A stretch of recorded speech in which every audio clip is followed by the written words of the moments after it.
Hey guys, Marcy Hines here, your local mortgage advisor. And today, I'm not really out and about. We're actually at my house, and I am super excited for my guest. She is our new up-and-coming local floral designer. She does weddings and events, and also delivers some of the most amazing daily arrangements. She is gonna help us figure out how to spruce up our home for the holidays, so let's go meet her. All right, you guys, I've got Leah here with me, who owns Ribbon and Blooms here in town, and she is gonna help us figure out how to make our very own wreath. I don't know about you guys yet. When I'm in the stores, I can't always quite find what I'm looking for. And I also like the smell of making your own fresh wreath, right? There's just something about like the eucalyptus in it, and I don't know, it just reminds me of the holidays. So Leah, help us. Yes. Tell us what we got here. So when making your own wreath, it's really very simple and it can be very inexpensive. Simple and inexpensive, you have my attention. I know, right? So what I like to do is I like to save my tree trimming for right before the holidays. Okay. And I will go out to my own backyard and I will trim up whatever needs to be trimmed or whatever I think might be a little festive. And Marcy, I noticed you have some branches out there. I have plenty of branches. That we could definitely use in this project. So win-win, clean up your trees and you have things to make a wreath. Exactly, and it's free and beautiful.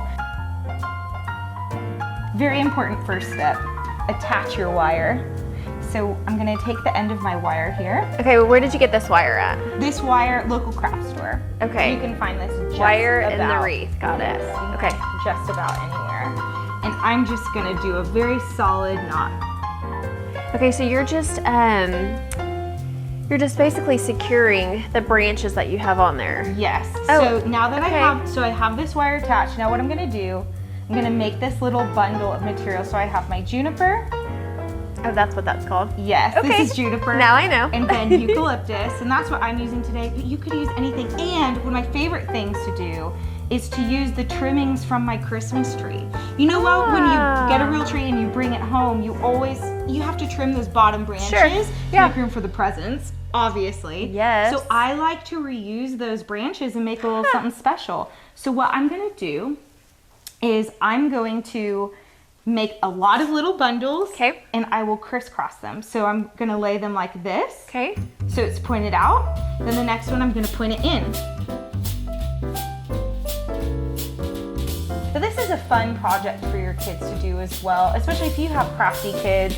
And this, once it gets cold outside and they might not want to play outside as much as normal, this is a really fun thing to do. Can I have one of those? Absolutely. So this actually would be a great tradition to start if you guys haven't already. You already know you're going to make a wreath. Yes. Get the kids involved, maybe even the hubby, and just put something together that you all did. And then, you know, there's a little nostalgia in that. Yes, absolutely. Or a girls' night.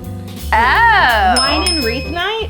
Oh, I like that. What do you think? Okay, that could be a lot more fun than just doing it by yourself. That sounds like a pretty good tradition to me. Okay, let's stick with that one. Yeah, I'm ready to start. Whenever you want to have me over, Mercy.